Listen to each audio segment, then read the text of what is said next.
Nuevamente,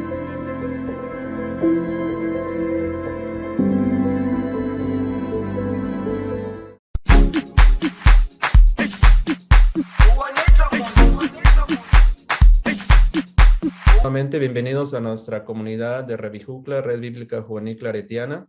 El día de hoy tenemos el honor y el privilegio de tener entre nosotros y nosotras al Padre Manuel Villalobos Mendoza.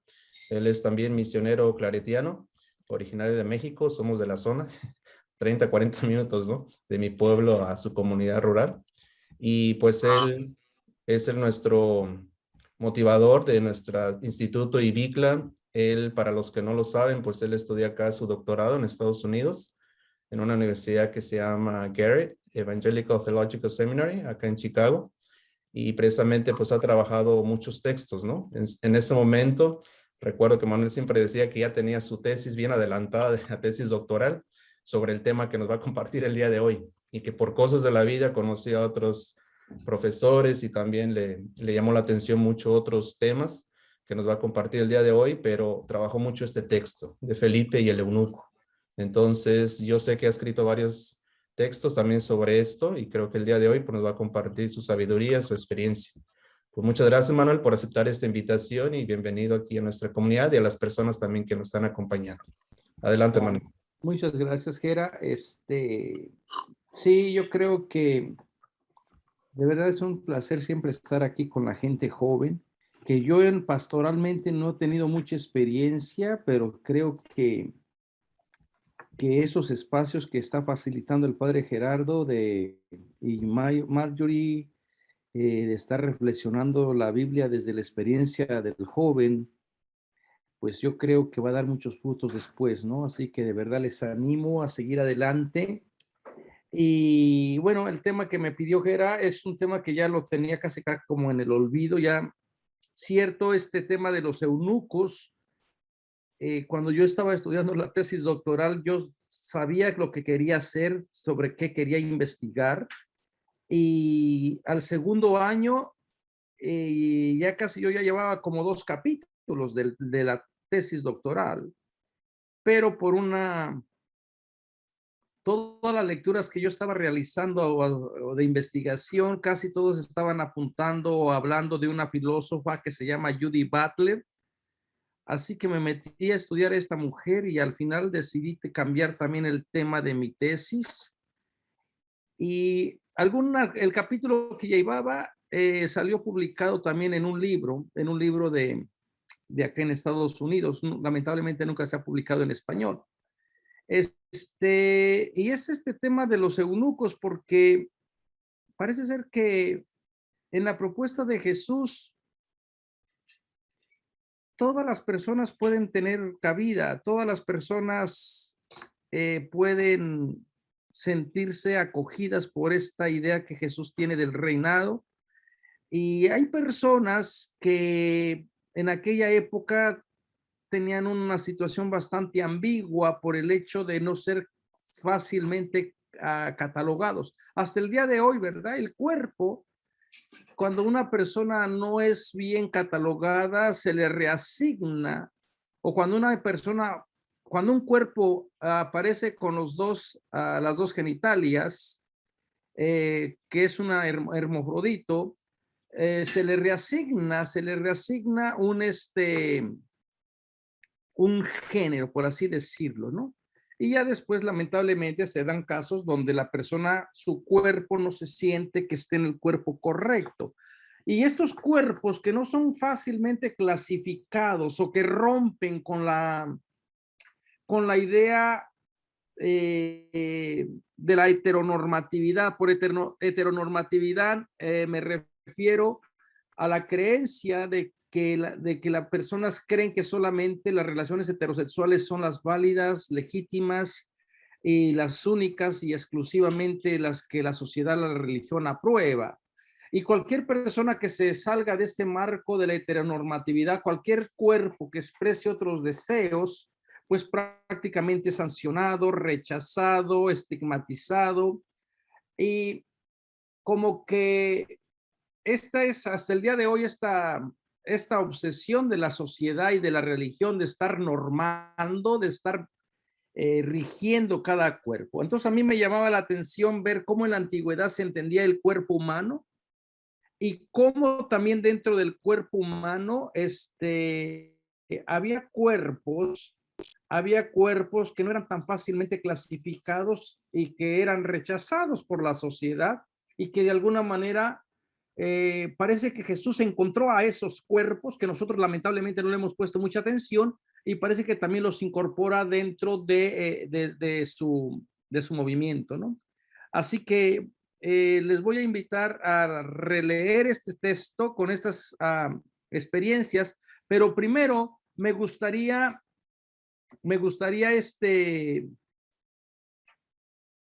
vamos a ver si puedo, no me deja.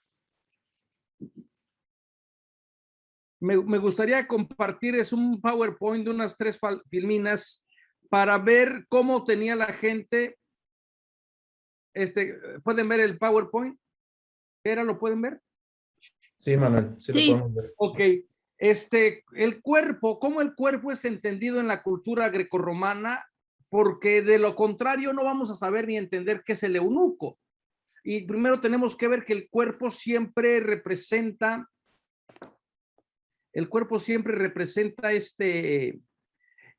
simbólicamente hablando, el cuerpo representa un símbolo, representa algo más que no es solamente la materialidad del cuerpo. Siempre la sociedad se va a organizar de acuerdo al cuerpo, eso nos van a decir los antropólogos actualmente, ¿no? Entonces, ¿cómo entendían, por ejemplo, el cuerpo? Fíjense, en la concepción grecorromana, en la cultura clásica, ellos pensaban que en potencia la mujer solamente iba a ser el hombre, es el único que es el que tiene la virtud. La mujer no tiene virtud porque es blanda. Incluso la terminología de mujer, de muliere, que es blanda, y el varón viene de vir, que es fuerza, fortaleza. Entonces, desde las mismas concepciones que se van dando del cuerpo y de la nomenclatura en el lenguaje, te puede dar una idea de cómo ellos entendían el cuerpo humano. Y según Platón, las mujeres son resultado de una degeneración física del ser humano en potencia. Todos iban a ser varones, pero cuando estaba en el vientre materno, la madre, cuando estaba embarazada, se acercó al fuego y resultó una mujer, ¿no? Entonces, con estas creencias, pues se va a ir dando paso al machismo, al androcentrismo, a la cultura basada solamente en el varón, para el varón y beneficia al varón, ¿no?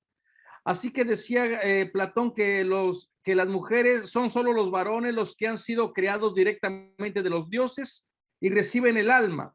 Aquellos que viven honradamente retornan a las estrellas, pero aquellos que son cobardes o viven sin justicia pueden haber adquirido con razón la naturaleza de la mujer en su segunda generación. Así que entonces, si esta es la idea dominante de que la mujer en principio iba a ser varón, pero algo pasa dentro del vientre de la madre cuando estaba embarazada, entonces el ser mujer es como una maldición. Ese era el prejuicio que había. El ser mujer es un defecto. Y según Platón, las mujeres no pueden regresar al mundo de las ideas, al mundo de las estrellas, al mundo donde vive la idea ejemplar.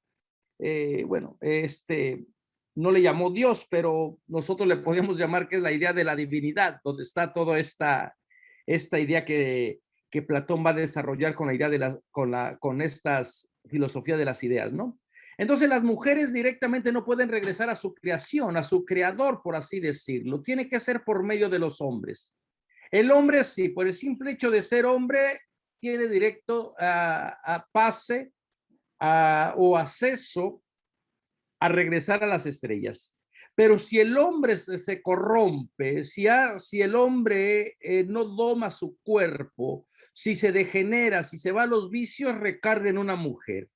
Y si ese hombre que ha recarnado en una mujer, si la mujer es violenta, es celosa, si la mujer está peleando, es mentirosa, es chismosa, todos los prejuicios que le han colgado a la mujer, entonces la mujer recarna en un animal. Y si el animal también es violento, si el animal no se comporta como de una manera, ellos también a los animales les daban características casi humanas, por eso las fábulas. Sí, pero si el animal también es agresivo, violento, reencarna en una planta, y si la planta también no manifiesta ninguna utilidad, reencarna en el mineral, y así se va a ir degenerando, degenerando, degenerando. Y entonces una mujer, por muy honorable que fuera o por muy virtuosa que fuera, siempre tenía que negar su feminidad. Tendría que pensar y sentir como el varón. Y por eso los elogios que había para la mujer, para el cuerpo de la mujer, que era respetable, que era honorable, que cuidaba su virginidad, porque la virginidad lo va a hacer todo, se le llamaba a varona, varona. Ese era uno de los grandes, como títulos que se le podía dar a una mujer, ¿no? Y siempre con peligro y con consecuencia de poder retroceder y degenerar y reencarnar en un animal, ¿no? Aristóteles y después el discípulo de Platón y después Galeno van a decir que va a considerar a las mujeres como seres humanos defectuosos. Dice, las mujeres eran varones estériles, se les creía así, ¿no?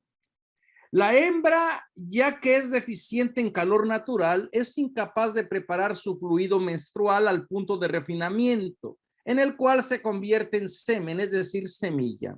Por lo tanto, su única contribución al embrión es su materia, un campo en el cual pueda crecer. Su incapacidad para producir semen es su deficiencia.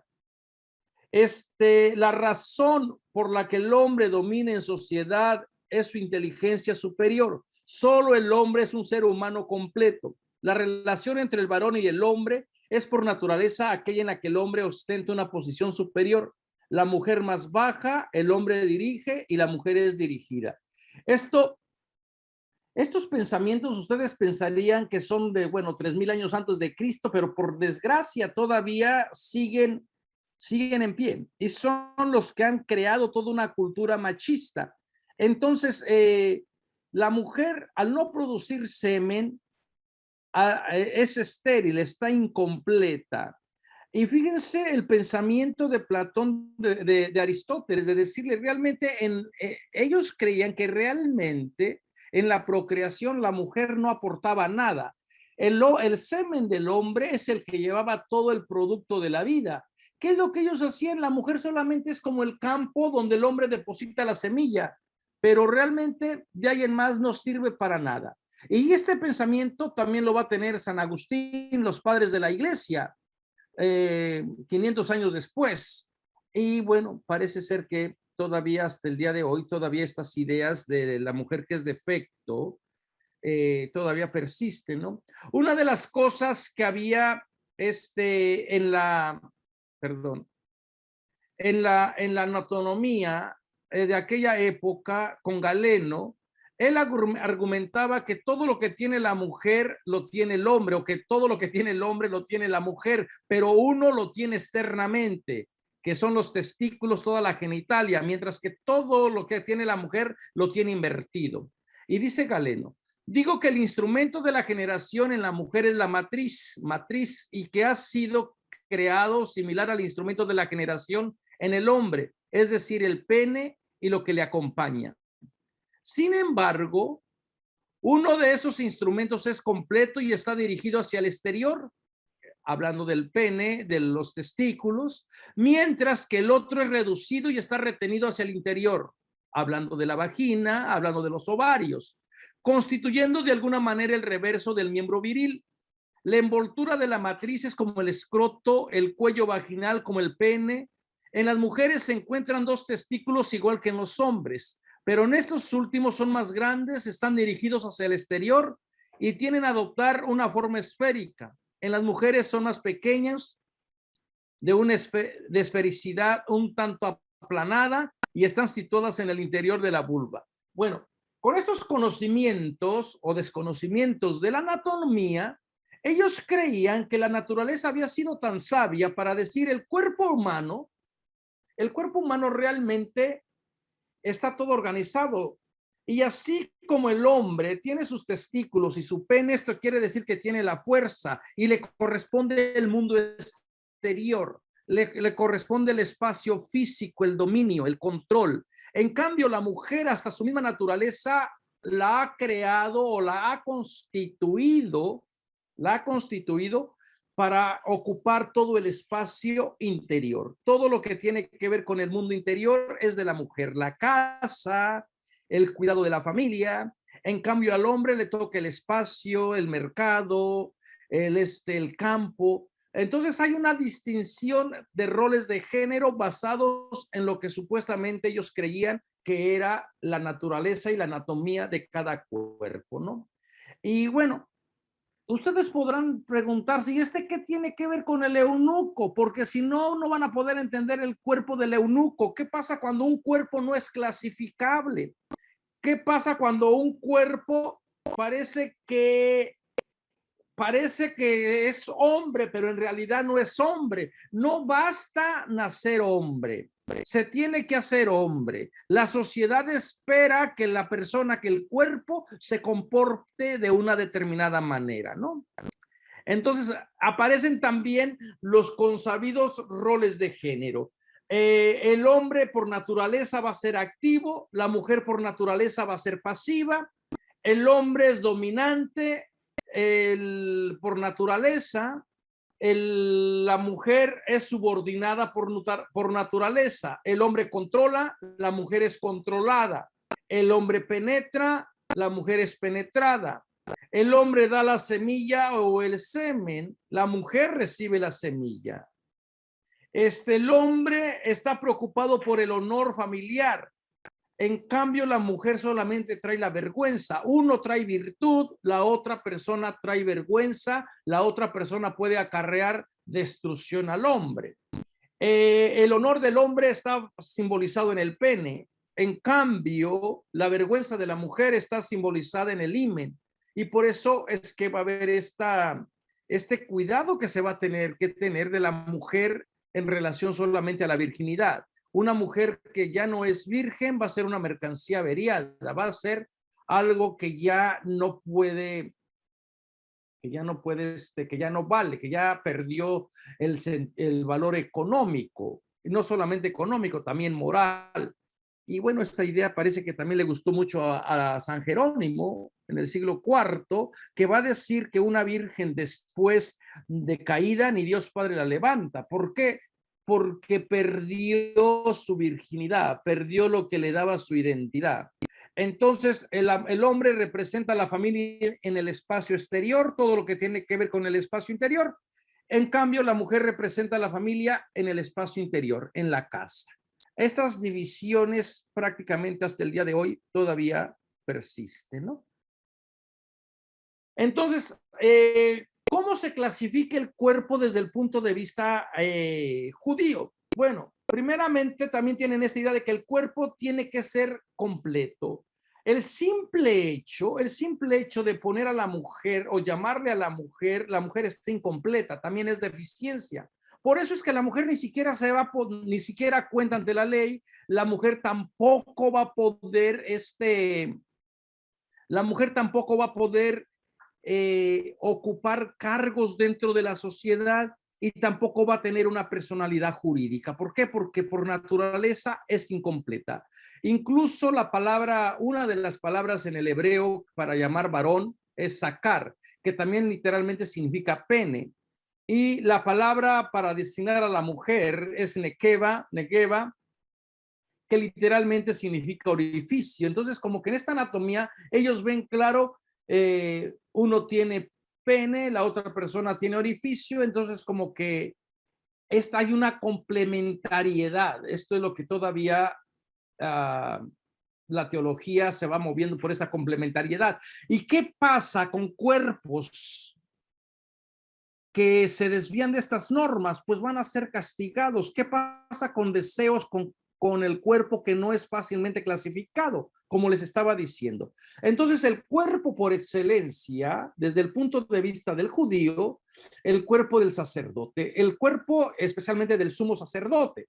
Es el cuerpo más perfecto, es el cuerpo que puede llegar al templo, ofrecer la ofrenda y claro, no les extrañe que todavía nos tengamos que mover para no admitir a mujeres dentro del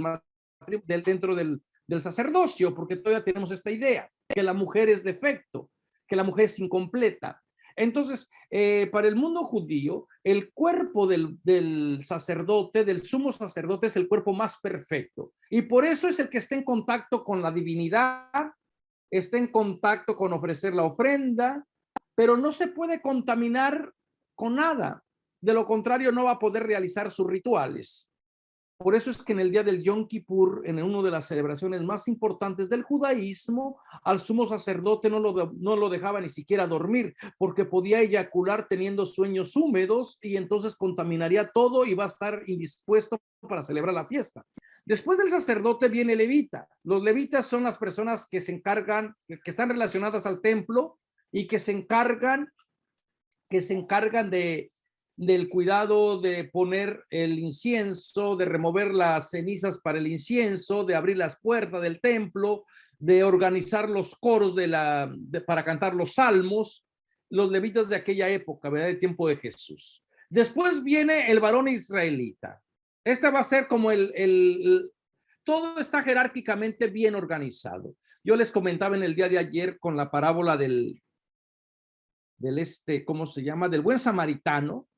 ¿Se acuerdan ustedes que Lucas para decir quién es el prójimo les cuenta esta parábola del buen samaritano que pasó un hombre de Jericó, de Jerusalén a Jericó, fue asaltado, lo dejaron medio muerto y que pasó por aquel lugar, un sacerdote lo vio y se brincó al otro lado. Y el sacerdote está haciendo lo correcto. ¿Por qué? Porque no se puede contaminar.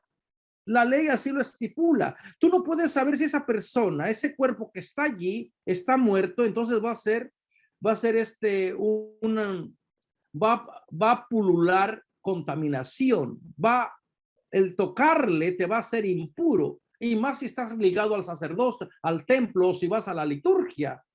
Entonces el hecho de que lo vea y que se brinque al otro lado, está en lo correcto, y la gente lo sabe. Después dice que pasó el levita, lo vio y pasó al lado. ¿Por qué? Porque se están moviendo por las leyes de pureza. Entonces en la parábola correspondería que pasara el varón israelita, el laico, pero Jesús magistralmente, o Lucas magistralmente, sustituye al israelita, al varón israelita, al laico, por el cuerpo bastardo de los samaritanos. Y ese cuerpo bastardo de los samaritanos, pasó el samaritano que no vive sin ley, vive sin Dios, que se contamina, que toma el cuerpo del que cayó en desgracia, lo curó, le echó el aceite, lo puso arriba del burro, lo llevó al hotel, y al final la pregunta es, ¿quién se comportó como prójimo? ¿Quién hizo realmente la función de próximo? Y bueno, aquellos con todo el dolor de su corazón van a decir, el que tuvo compasión. Ni siquiera se atreven a mencionar el cuerpo del bastardo samaritano, el que tuvo compasión. Y claro, la ley a veces se vuelve todo menos compasiva. Entonces, dentro de esta jerarquización de los cuerpos, después viene el varón convertido, los esclavos libertos, el sacerdote mutilado, que por alguna desgracia lo mutilaron en la guerra, no iba a decir, o se mutiló haciendo algún trabajo, o no está bien definido en la genitalia. Los esclavos del templo, el bastardo, los eunucos, aquí van a aparecer en esta clasificación, los eunucos por manos de hombres. ¿Quiénes eran los eunucos por manos de hombres? Estos eunucos, Jesús los menciona en el capítulo, se me olvidó, creo que es el 18 del Evangelio de Mateo, donde a Jesús parece que hay una crítica de parte de los judíos, de los fariseos. Parece que detrás de ese texto lo que le están criticando a Jesús de que no se case, porque recuerden que el no casarse es una maldición. Es como un árbol seco, va a decir el profeta en relación a los eunucos. que no diga el eunuco, soy un árbol seco, porque así dice Yahvé. Bueno, ahorita vamos a hablarlo cuando entremos al texto. Entonces, la idea de que Jesús no se casó, pues su masculinidad está bajo sospecha, porque en aquella cultura no sabe nadie que no se casado más que de una persona. Cuestionaron por qué no se casó. Él dijo que estaba casado con la ley, con la Torá. Entonces, el hecho de que Jesús no se case, bueno, yo tengo otras teorías de por qué Jesús no se casó, que muy probable no se casó porque no quiere darle hijos al imperio, y no es porque fuera homosexual, no es porque a Jesús esas categorías yo creo que ni le importarían. Más bien estaría en la línea de que todo movimiento ascético también es una renuncia y un cuestionamiento a los valores de la cultura, porque en aquella época el imperio necesitaba mano de obra. Lo más precioso de los imperios es su gente. Por eso en Cuba hay una gran preocupación ahora porque la gente ya no quiere tener hijos, porque si no tienes hijos, ¿a quién te van a esclavizar? La revolución, ¿a quién? ¿De quién va a usar mano? Bueno, algo parecido sucedía en tiempo del Imperio Romano. Entonces Jesús probablemente no quiere casarse para no mantener una estructura patriarcal, una estructura jerárquica, y por allí en un texto que yo estoy trabajando ahora de la familia de Jesús, parece que él ambiciona una familia donde no hay padre, donde no está la figura jerárquica del padre. Él quiere una familia de hermanos y de hermanas, pero no de padre, porque posiblemente la figura del padre sea jerárquica y nadie puede ocupar ese lugar más que Dios. Acuérdense ese texto de no le llamen a nadie en padre más que al Padre Celestial. No le llames a nadie en padre porque lo puedes contaminar. Entonces, Jesús, para defenderse, probablemente les dijo este dicho que está bien atestiguado, de que hay eunucos que se hacen, hay eunucos que se hacen por los hombres, por manos de hombres. ¿Cuáles son los que son eunucos hechos por manos de hombres? Los prisioneros de guerra. El botín más preciado en aquella época era el recurso humano. Y más si te tocaba una persona que fuera educada, que supiera leer y escribir o que pudiera llevar las cuentas, pues ibas a tener a una minita allí explotándole. Entonces, lo más preciado sí es el botín, pero lo que atesoraban más era el botín humano, porque los ibas a esclavizar y a muchos de ellos, para quitarles el honor, los violaban. Era una manera de humillación para decir te reduzco a un estatus de mujer. Por eso es que hay tanto prejuicio todavía en las relaciones entre los varones, quién penetra a quién o quién hace el papel de qué, porque todavía se ha quedado esos prejuicios, esos miedos la persona que recibe es la persona que se somete, es la persona que supuestamente hace el papel de lo que debería de hacer el papel de la mujer. Esas son construcciones sociales, construcciones de que la gente se ha metido por allí y bueno, es una manera también de controlar el cuerpo, de controlar la sexualidad, de decir cuáles son las prácticas solamente aceptadas y cuáles son las prácticas que no son aceptadas.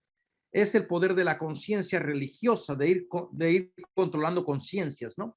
Entonces, los eunucos que son hechos por manos de hombres son aquellos que eran los prisioneros de guerra y algunos los dedicaban especialmente para cuidar el harén, para cuidar a las mujeres de los reyes o de la gente importante. La gente creía que los eunucos no podían hacer nada. El hecho de que tuvieran el pene o los testículos atrofiados no quiere decir que no tenían deseos sexuales. Tenemos muchos casos de eunucos que mientras el rey o los machos, los soldados andaban combatiendo y dejaban a las mujeres en manos de los eunucos, estos se daban verdaderos banquetes. ¿Por qué? Porque, bueno, estaban también los juguetes artificiales, que hay muchas evidencias de estos juguetes artificiales en el del siglo I. Bueno, entonces estos serían los eunucos que fueron hechos por manos de hombres. Después vienen los eunucos de nacimiento, que Jesús también los menciona. ¿Cuáles son ellos? Parece ser de que hay personas, hay cuerpos que nacen con la doble genitalia, que no son fáciles de definir. Y hasta el día de hoy todavía en el mundo nacen por lo menos el 5% de cuerpos que no son fáciles de definir, que son hermafroditos, que tienen los dos géneros. Lo que pasa es que aquí en Estados Unidos, por ejemplo, hay una ley que se tiene que informar a los padres. Pero ¿qué es lo que se hacía antes? Antes se le reasignaba al cuerpo, se le reasignaba solamente para dejarle el pene. Y así el cuerpo seguía adelante, ¿no? Entonces, recuerden que en el siglo I todavía no tenemos tantos avances, todavía no hay tanto conocimiento del cuerpo humano, de la sexualidad, todavía no llegaban a hacer estas cirugías reversibles o de reasignar género. Entonces ellos creen que sí hay personas que Jesús cree en lo profundo de su corazón de que hay personas que no nacieron para casarse, de que hay personas que no nacieron, que no están aptas para el casarse. Todo el proceso que Jesús tiene con los eunucos está dentro del matrimonio. ¿Y por qué Jesús está diciendo esto? Porque probablemente la gente tiene esta obsesión de casar a todo mundo. El mundo judío decía que si no se casaba, la gente retrasaba la llegada del Mesías. Entonces ellos miraban en cada matrimonio y en cada hijo un posible candidato a que viniera el Mesías. Y cuando Jesús dice de que no todo el mundo está hecho para el casamiento, no todo el mundo está hecho, pues eso fue bastante revolucionario y también bastante liberador, porque habrá mucha gente que no se quería casar, especialmente mujeres. Que de pronto alguien venga, algún maestro de la ley que te diga que no todo el mundo se tiene que casar. En el reino de los cielos ya van a ser como ángeles, ya no van a entrar en matrimonio. Ese dicho de Jesús probablemente sea del Jesús que venga a revolucionar toda la idea del cuerpo también y de la sexualidad, ¿no? Entonces, después viene la otra parte del eunuco, los eunucos que se hacen a causa del reino de los cielos. ¿De dónde Jesús sacó esta idea? De que hay eunucos que los hicieron los hombres, los prisioneros de guerra. De que hay eunucos de que nacen desde el primer rayo del sol, desde el nacimiento. Y luego se inventa otro grupo de eunucos que son los que se hacen por el reino de los cielos. ¿De dónde tomaría esta idea? Muy probablemente Jesús esté tomando esta idea de un movimiento de una religión que se llamaba la religión de los Gali, del sacerdote de los Galis, y estos sacerdotes no se casaban. Estos se adoraban a la imagen de la madre Cibeles, de la madre de la fertilidad. Y cuando era el tiempo, cuando iban de ciudad en ciudad cantando, danzando, vistiendo como supuestamente se vestían las mujeres, y cuando estaban dentro de la euforia, cuando bebían alcohol, bebían bebida, la gente como que entraba en éxtasis y con la música, y entonces muchos de ellos se castraban a sí mismos en honor de la diosa de la madre Cibeles. Entonces los Galis, hay testimonio, la arqueología nos ha dado evidencia de que existían estos grupos en la Galilea. Muy probablemente Jesús se encontraría con algunos grupos de estos que eran como itinerantes, que iban de camino en camino, ciudad en ciudad, cantando, bailando, danzando, y lo hacían en honor de la diosa de la madre fertilidad, de la diosa Cibeles. Y entonces probablemente Jesús dijo, bueno, esta es una idea buena. Esto solamente estamos especulando porque realmente no sabemos de dónde Jesús tomó la idea de que hay personas que por un motivo religioso decidieron dedicarse y dar su vida. No estamos hablando del celibato como lo entendemos ahora para el sacerdote. Esta idea es muy moderna, muy moderna. La idea del celibato impuesta a los sacerdotes es muy moderna y la iglesia la impuso solamente por proceso económico, solamente para mantener su economía.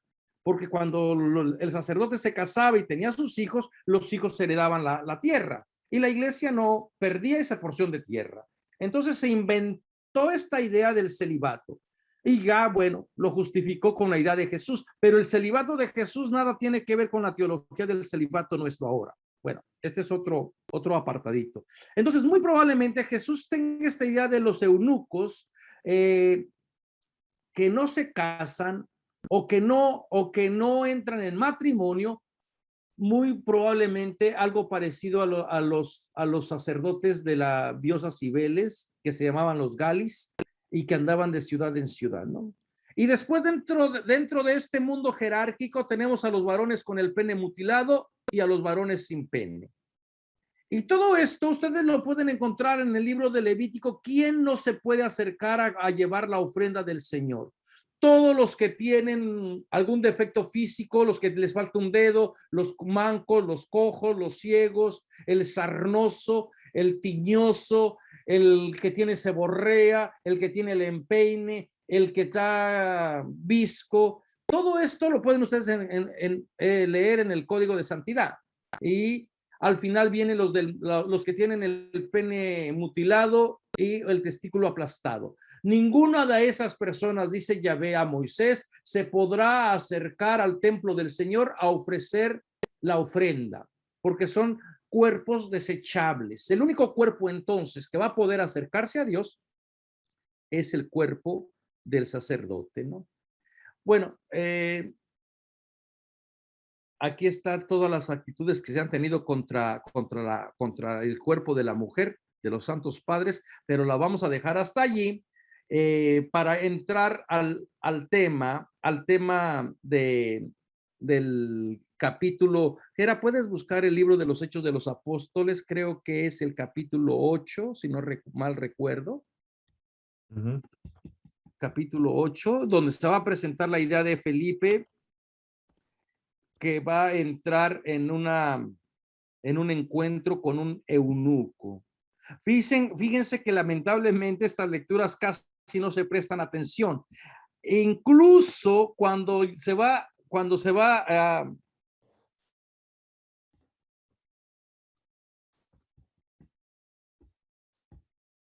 cuando salen estos textos en la liturgia, ya no se usa la palabra eunuco, ya se dice, hay personas que no se casan, hay personas que nacen así desde el vientre materno. Como que a la gente le da miedo utilizar la palabra. Bueno, entonces, comienza, ¿se puedes bajar un poquito, Gera?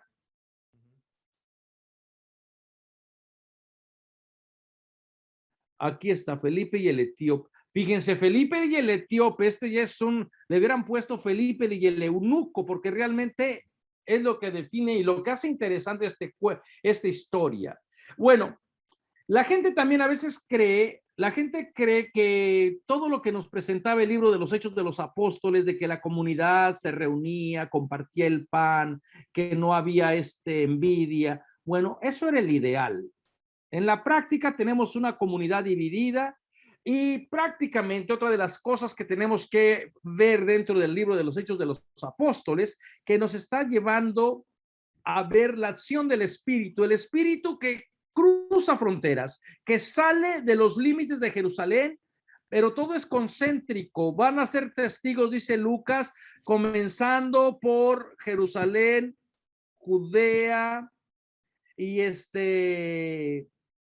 Samaria hasta los confines de la tierra, y se brincó prácticamente Galilea. Todo es concéntrico, todo está operando. Entre más cerca se esté del templo, más grado de pureza, y las personas que están en relación al templo, más grados de pureza, porque están completas, vamos a decirlo así. Entonces, para los cristianos que vienen del judaísmo, les está costando trabajo abrirse y aceptar a otras comunidades. Y surgió el primer problema. ¿Qué hacemos con la gente que quiera seguir a Cristo o que va a confesar a Cristo como su Señor, pero no se quieren circuncidar. ¿Qué hacemos con esa gente? Y muchas de esas personas dijeron, bueno, si no se quieren circuncidar, no pueden pertenecer al grupo de los seguidores de Jesús. Es necesaria la circuncisión. Pero gracias a Dios y gracias al Espíritu de Dios de que otro grupo dijo, bueno, no hay que imponerle más cargas de la que tienen. No hay que circuncidarlos. Basta que se abstengan de hacer ciertas cosas, ¿no? Que tienen que ver con relaciones sexuales, que tienen que ver con injusticia. Bueno, entonces, como que este conflicto va a estar muy presente inmediatamente prácticamente de la muerte de Jesús. ¿Nos abrimos a recibir a otra gente o nos cerramos? Y todo el capítulo 8, el Espíritu de Dios ha estado súper ocupado cruzando fronteras de un lado para otro para decir, ya basta de estar pensando que solamente en Jerusalén está el Espíritu de Dios. Este Espíritu de Dios mueve a un pueblo, mueve al otro, mueve a un personaje, mueve al otro personaje para que de verdad experimenten el poder de Dios. Entonces es el Espíritu de Dios que está moviendo y que está moviendo a la comunidad a veces a cruzarse en la vida de otra persona. Y muchas veces a uno le da miedo la vida de la otra persona. Tienes tus prejuicios. Y especialmente con toda la idea de Samaria. Era, ¿le puedes bajar un poquito al texto? No, perdón, subir.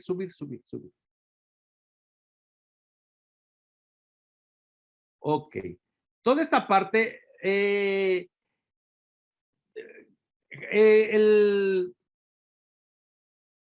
Felipe, que no sabemos mucho de Felipe, parece ser que estaba casado, tenía 4 hijas y las 4 eran profetisas, según el libro de los Hechos de los Apóstoles.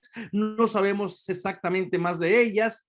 Entonces, Felipe prácticamente, según Hechos de los Apóstoles, es el que va a andar misionando en la región de Samaria. Bueno, Felipe movido por el Espíritu de Dios. Entonces va a ser Felipe el que va a andar anunciando y llevando este mensaje. ¿Por qué Felipe?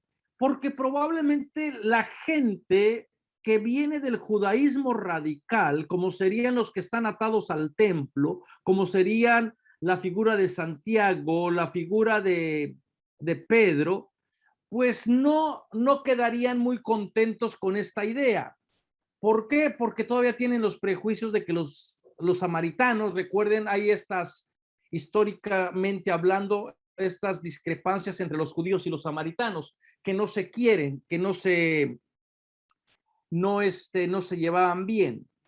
Eran símbolos de casi relaciones de muerte, ¿no? De odio.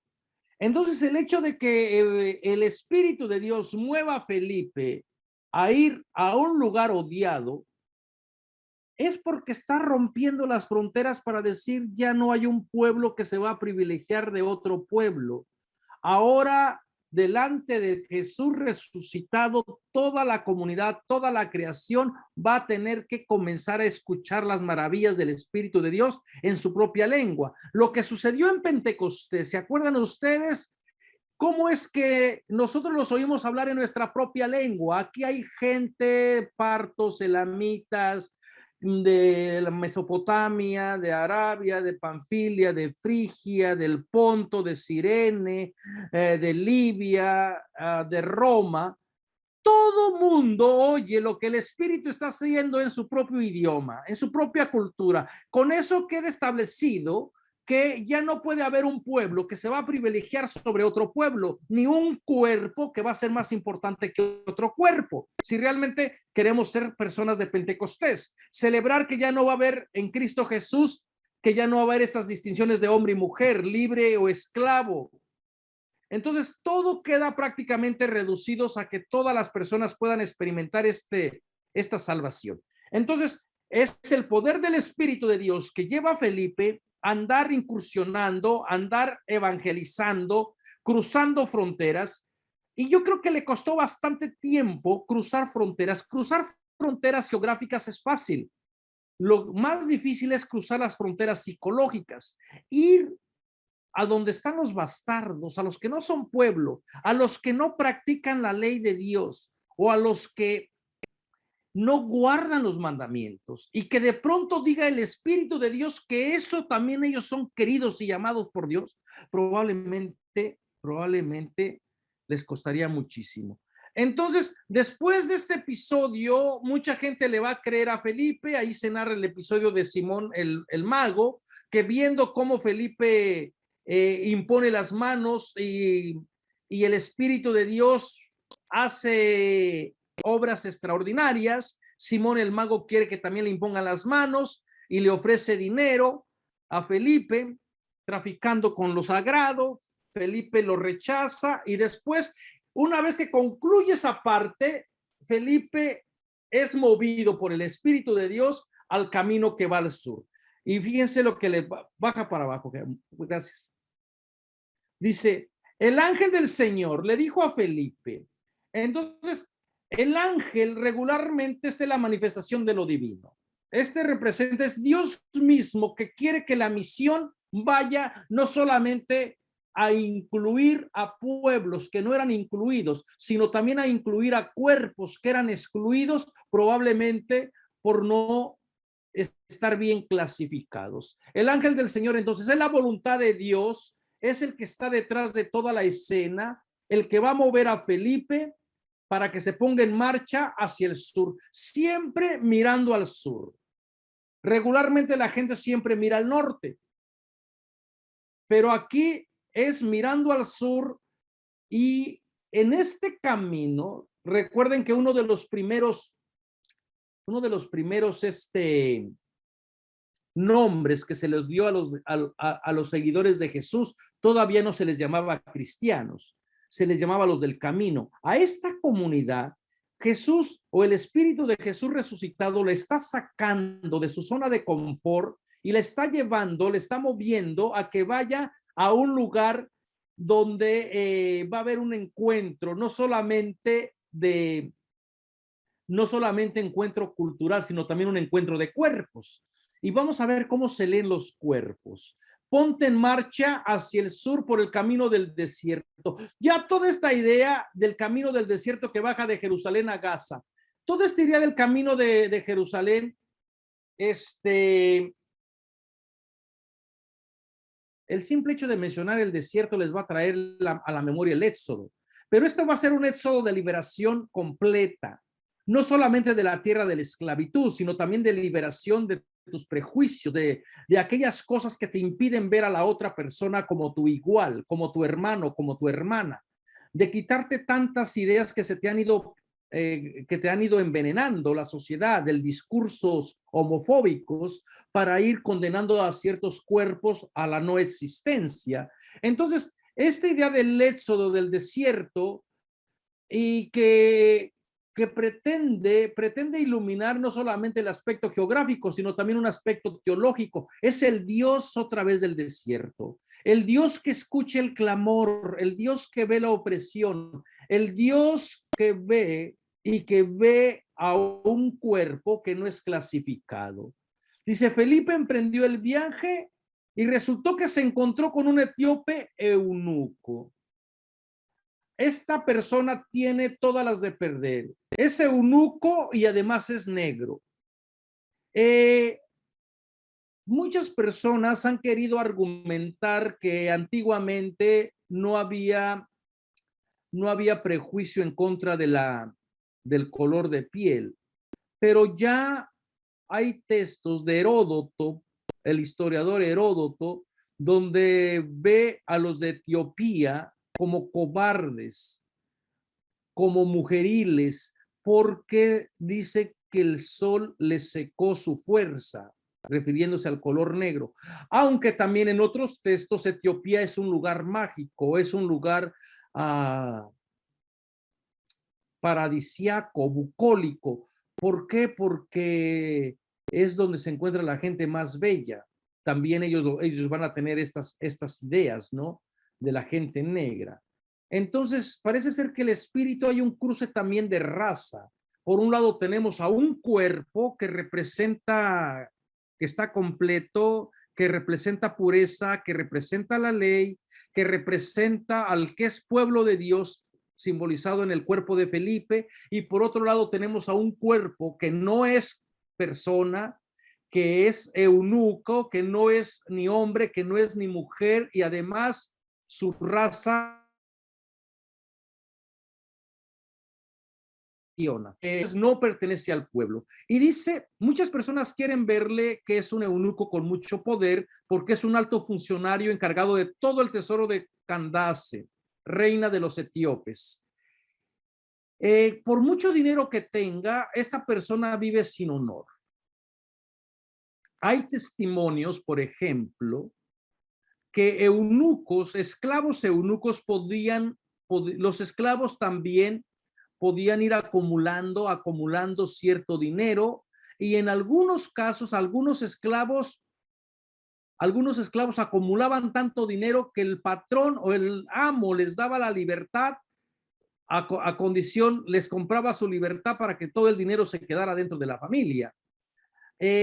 Hay otros episodios, se narra de un episodio de un eunuco muy famoso en Roma que estaba corriendo para alcalde de la ciudad, lo equivalente al alcalde de la ciudad, y regaló una fuente, regaló varias obras para la comunidad porque era muy rico, pero a la hora de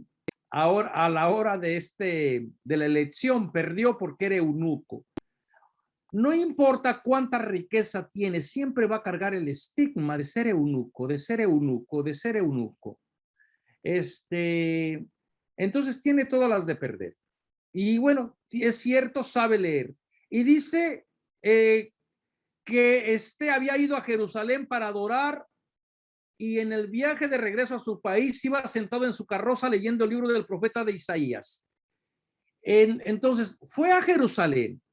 Pero Jerusalén fue al lugar equivocado, porque Jerusalén no es el sitio para lugar como él. El templo no le es bienvenido a cuerpos como él. Los templos regularmente son bastante elitistas. Los cuerpos regularmente también dicen que quién sí puede venir, quién no puede venir, qué cuerpo sí es bien visto para adorar el culto, la liturgia, y qué cuerpos hay que rechazar, a qué cuerpos hay que marginar, en qué cuerpos hay que descargar nuestros miedos, nuestros temores. Entonces el eunuco va a Jerusalén, pero Jerusalén es una ciudad asesina, acaban de asesinar a Jesús, al Mesías. Jerusalén es asesina. Fue a Jerusalén, fue al templo, probablemente, pero no se encontró al Espíritu de Dios. El Espíritu de Dios ya no está en el templo porque se convirtió en una cueva de ladrones. Ahora este Espíritu de Dios está fuera del templo. La presencia de este Dios está operando fuera de Jerusalén. ¿Y qué es lo que hace? Se va a encontrar a otra persona que no fue recibida en el templo. Sea lo que fuese, el etíope, el eunuco, no encontró a Dios en el templo. Dios encuentra al eunuco en medio, en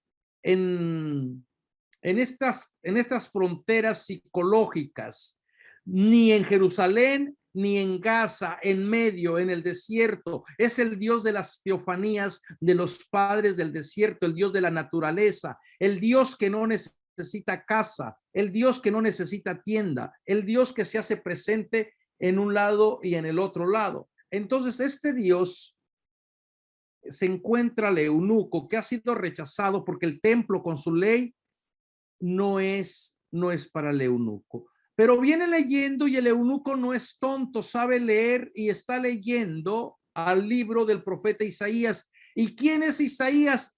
Está leyendo justamente Isaías, al profeta de los eunucos. Y fíjense que dice, el Espíritu de Dios, el Espíritu le dijo a Felipe, acércate y júntate a ese carro. No es fácil acercarse con otro cuerpo. Muy probablemente Felipe lo descubre, se da cuenta de que es eunuco, se da cuenta de que es negro, que es extranjero, ¿Y a dónde me llevó el espíritu? Y el espíritu como que dice, no, no, no, no. Si quieres verdaderamente hacer todo un trabajo de inclusión, tienes que contaminarte con el eunuco, por así decirlo. Tienes que caminar con la historia del eunuco. Felipe se acercó deprisa a la carroza y al oír que el hombre leía el profeta Isaías le preguntó, ¿acaso entiende usted lo que está leyendo?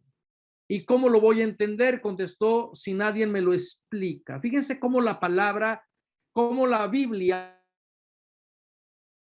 es una herramienta también de interpretación cuando se lee diferente. Cuando se leen los textos de liberación, porque Felipe bien podría haberle leído el libro de Deuteronomio, el Levíticos, que dice, ninguno de las personas que tengan el pene mutilado, el testículo aplastado, podrá entrar a la casa del Señor. Pero comenzó con el texto que da vida, el texto de Isaías y de otra persona que muy similar al eunuco, su cuerpo también fue violentado, excluido y fue prácticamente asesinado. Y está leyendo a Isaías, al profeta de los eunucos, y unos versículos más adelante de esta idea del canto sufriente que se le aplica a Cristo, se encuentra el texto a los eunucos, que no diga el eunuco, en realidad soy un árbol seco, porque así dice el Señor, el Dios de los eunucos, a los eunucos que cumplen mi ley, que se comporten en justicia, ciertamente yo, Yahvé, les daré una familia más numerosa que hijos e hijas. Entonces, ese es un texto de liberación. Y si el eunuco tiene el rollo de este canto que se le aplica después a Jesús, seguramente que el eunuco conoce bien también el texto que habla favorablemente a favor de los eunucos. Y muy probablemente el eunuco está haciendo esa relectura, no de un texto que le excluye, sino de un texto de liberación. Y yo creo que aquí podemos nosotros aprender también, ¿verdad? En nuestro uso de las escrituras, ¿utilizas tú la escritura para excluir, para aterrorizar, para deshumanizar, o utiliza las escrituras para acoger, para apoyar, para promover, para empoderar, para darle vida a la otra persona? El eunuco y Felipe comenzaron con un texto de liberación. Y tanto así que va a liberarse que prácticamente va a ser después incluido. Y bueno, el eunuco le pregunta a Felipe de a quién se refiere. Y Felipe dice, comenzando con ese mismo pasaje de la escritura, le anunció la buena nueva acerca de Jesús. Y en la buena nueva de Jesús tiene que haber buenas noticias para todos los cuerpos. Para cuerpos que no están bien clasificados, para cuerpos que no se casan, para cuerpos que a lo mejor no, no, no, no sienten atracción por el sexo opuesto. La buena noticia en eso consiste en que en Cristo Jesús todos los cuerpos son celebrables, que cada historia, cada vivencia es bienvenida y que a nosotros nos dé miedo, nos dé temor, esto ya es asunto para otra conversación. Pero la buena noticia consiste precisamente que ahora también el cuerpo del eunuco y a todos los cuerpos que el eunuco representa puede encontrar inclusión, puede encontrar salvación. Y luego fíjense cómo el eunuco prácticamente es el que se incluye dentro. Aquí hay agua que le hace falta y bueno, para ser bautizado, entonces mandó parar la carroza, ya ambos bajaron al agua y Felipe lo bautizó. Cuando subieron del agua, el Espíritu del Señor se llevó de repente a Felipe. El eunuco no volvió a verlo, pero siguió alegre su camino. Entonces, prácticamente como una persona más, una persona que ha experimentado el poder de Dios, el poder transformador de Dios, que realmente ya no hay distinción en Cristo Jesús entre ser eunuco o no serlo. Y bueno, gracias a este eunuco, parece ser que hay una tradición de que este eunuco fue el que evangelizó toda la parte de Etiopía, ¿no? Por lo menos hay una tradición, hay una leyenda. Entonces, como ustedes pueden ver, el Espíritu de Dios no discrimina. La buena noticia es que todos los cuerpos pueden ser bautizados en Cristo Jesús. No por voluntad nuestra, sino por voluntad del Espíritu de Dios que da vida. Me gustaría dejar aquí para, si tienen alguna pregunta, algún momentito de conversación, para ver a dónde nos lleva el Espíritu de Dios. A lo mejor nos está llevando a lugares donde no queremos ir. A lo mejor nosotros pensamos de que ya el Espíritu de Dios está todo bien, que ya nos tiene a todos bien destinado de nuestra zona de confort, y a veces nos puede sacudir y decir, ve deprisa a esta realidad. Muy bien, pueden abrir sus micrófonos o escribir algunos comentarios en el chat. Adelante, aprovechen.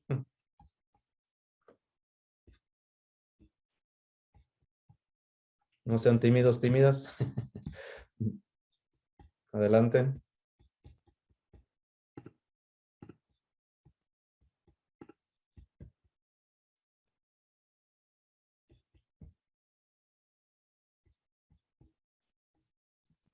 Bueno, pues si no hay nadie, aquí los dejo con Jera. No.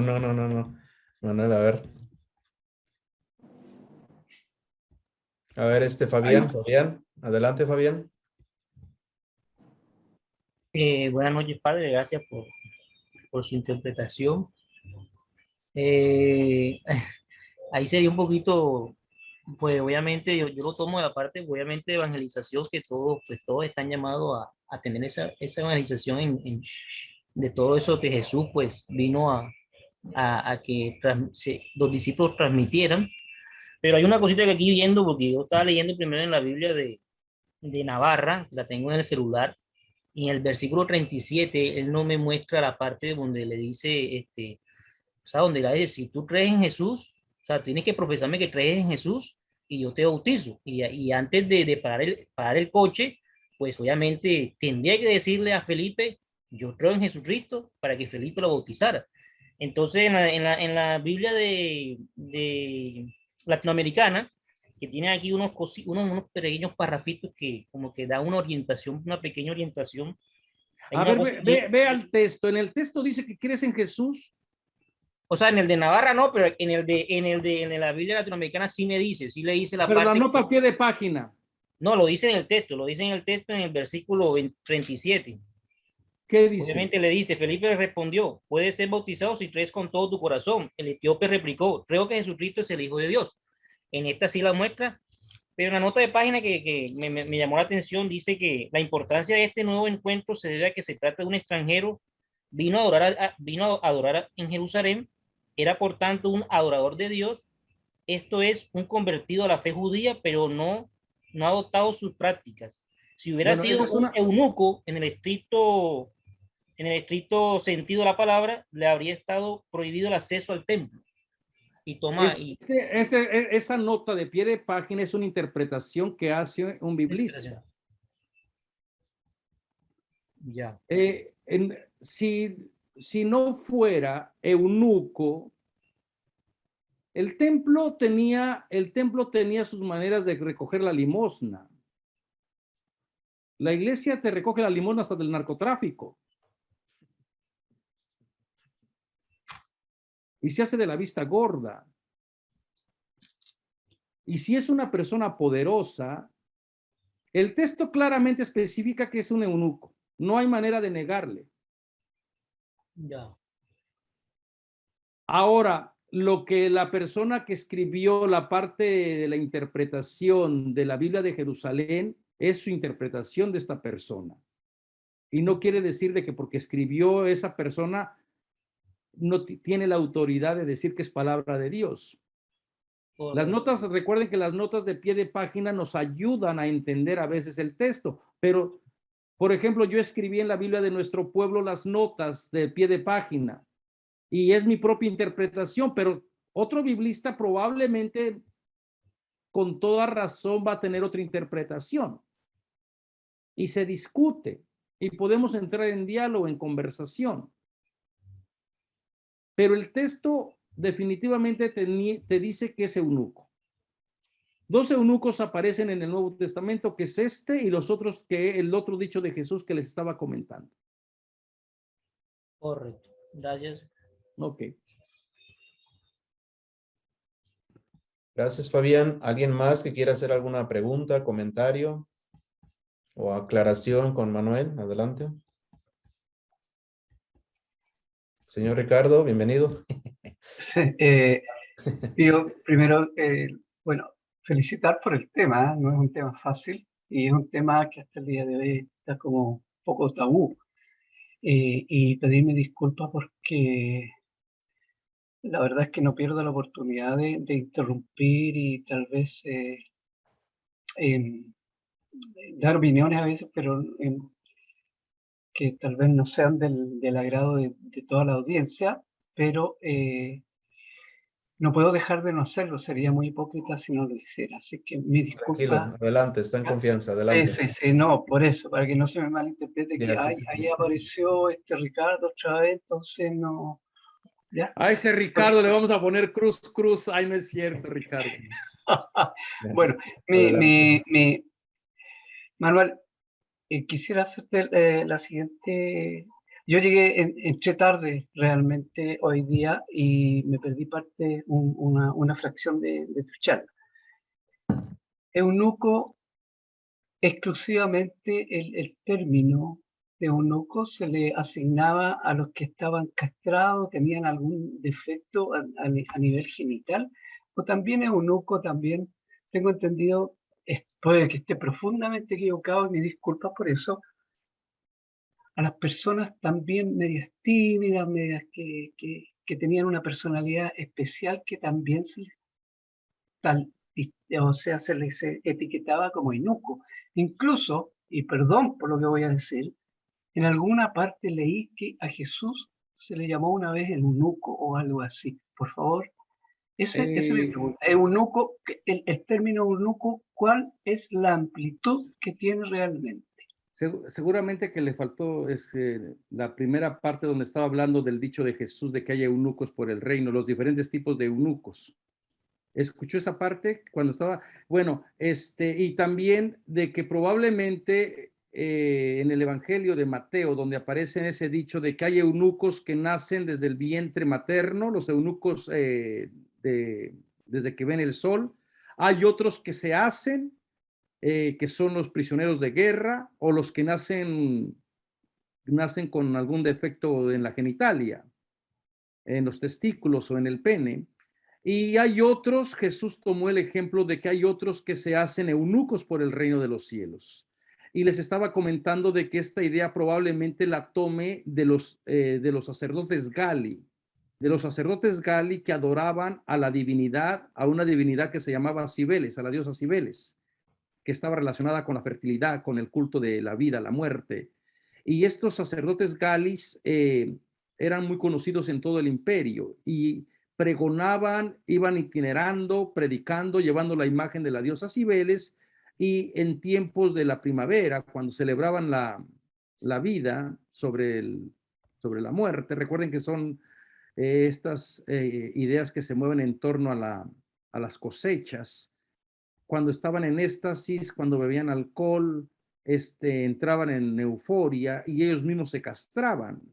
Y entonces hay evidencias de que estos grupos de personas, por ejemplo, se descubrió hace como unos 10 años, se encontró una peineta que probablemente pertenecía a este grupo de eunucos, de sacerdotes de la diosa Gali. Y es probable que Jesús entró en contacto o conoció a estos grupos que habían hecho un estilo de vida de no casarse por servir a la divinidad de la diosa Gali. Y probablemente Jesús tomó eso como ejemplo para su propia persona. Pero algunos biblistas creen que Jesús está defendiendo. Esto no lo dice la Biblia, esto no lo dice el Evangelio, pero lo que está detrás de ese texto, de esa acusación del matrimonio, es que están acusando a Jesús de eunuco, efectivamente, de que no se casa. Lo están acusando de que está actuando contra natura en este caso, ¿verdad? Por no casarse, porque lo natural es que se case. Entonces Jesús se defiende de ese ataque por medio de este dicho. Entonces este podría ser como el contexto que teníamos, ¿no? Entonces a la persona que decíamos que es eunuca es la persona que estos tres tipos de eunucos que aparecen, que están bien atestiguados, y también se los mostré allí en la idea que se tiene del cuerpo, ¿no? Del cuerpo humano, como hasta abajo que está los eunucos. Entonces esto queda bien atestiguado también por otras. Yo creo que a veces la gente se confunde. El hecho de que sea eunuco y que estaba encargada para el harén, no necesariamente, pero también el eunuco seguía teniendo deseos sexuales, ¿no? No era una persona que solamente que no pusiera a funcionar, ¿no? Ellos creían así.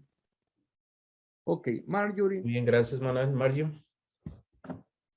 Gracias. Bueno, primero agradecerle al Padre Manuel por haber dicho que sí, estar acá con nosotros y nosotras acompañándonos, también por confiar en nosotros y nosotras, ¿verdad? Con este proyecto bonito de Revijucla.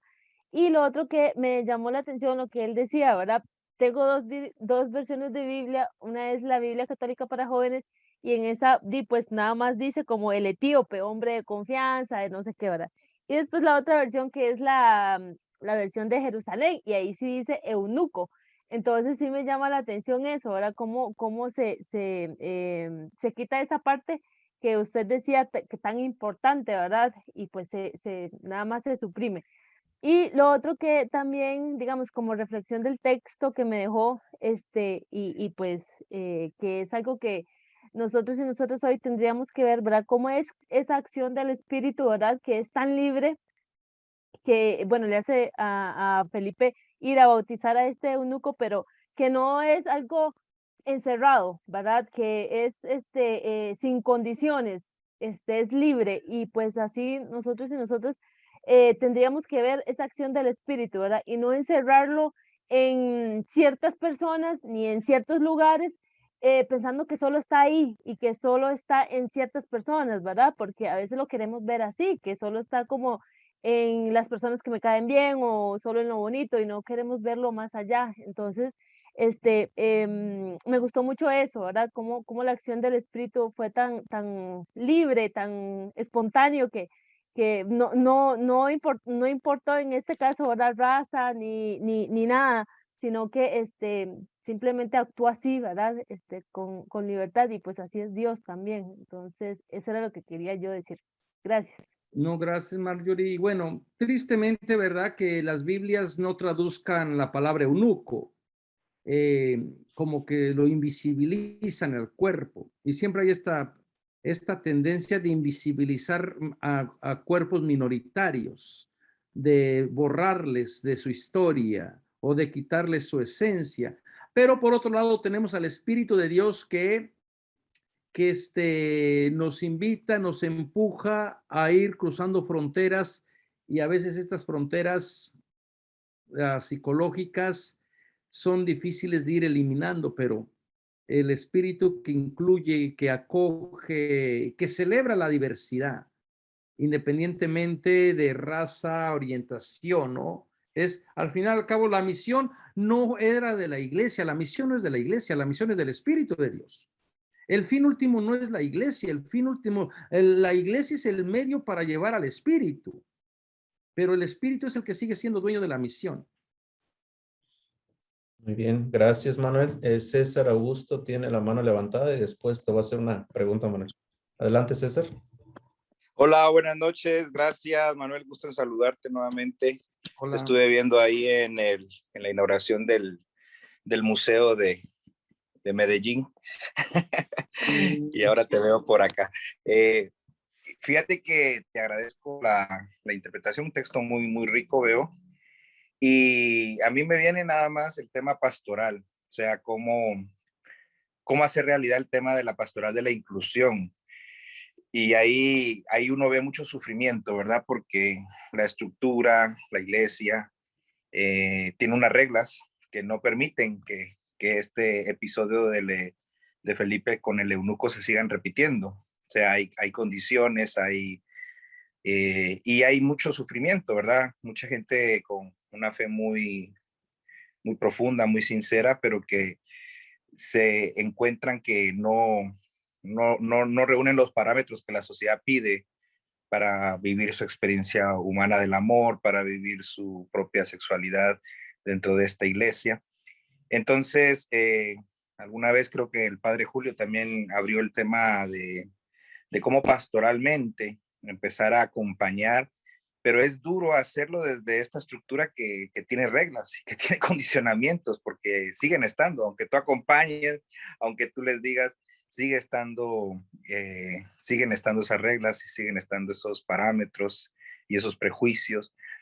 La institución como tal no tiene eso, y me ha tocado ver también la migración de mucha gente. Migración no a otras iglesias, porque lamentablemente también están igual que la nuestra, sino la migración a nada, o a espiritualidad nada más, pero sin comunidad, a vivir en soledad, creyendo firmemente en el Dios que los ama, que los acepta, pero ya sin comunidad cristiana, porque no se ven acogidos, como tú dices, no se ven incluidos, no se ven desde esta experiencia.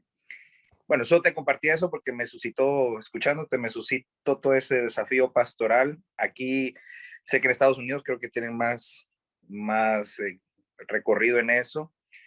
Latinoamérica, bueno, no solo Latinoamérica, el mundo entero es machista y también tiene los prejuicios muy fuertes, pero a veces siento eso, como que estamos a años luz de poder hacer verdaderamente lo que el Espíritu nos está suscitando. Y escucharte, pues es como agua fresca a los oídos, ¿verdad? Es bueno. Y bueno, hay que empezar a regar esta semilla. Yo había leído y siempre incluso he interpretado este texto desde la clave de los extranjeros, pero no la clave de los cuerpos. Y me ha venido, wow, qué maravillosa esta interpretación. Me sigo sintiendo ignorante cada vez que te escucho. Gracias. Porque Gracias. No, es que yo recuerden que, bueno, lo estoy interpretando desde los cuerpos, del encuentro de los encuentros. Hay otros factores que me faltó mencionar, pero pensé que era más importante tener el diálogo, la conversación.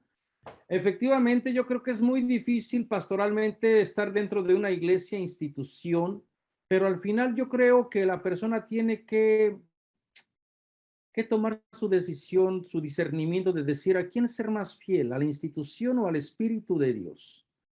Y a lo mejor en el siglo I, el movimiento de Jesús todavía no tenía toda una institución bien rígida, bien establecida, aunque ya había institución. Bueno, de ser la iglesia madre, de enfatizar la circuncisión, y por otro lado, como que el Espíritu los mueve.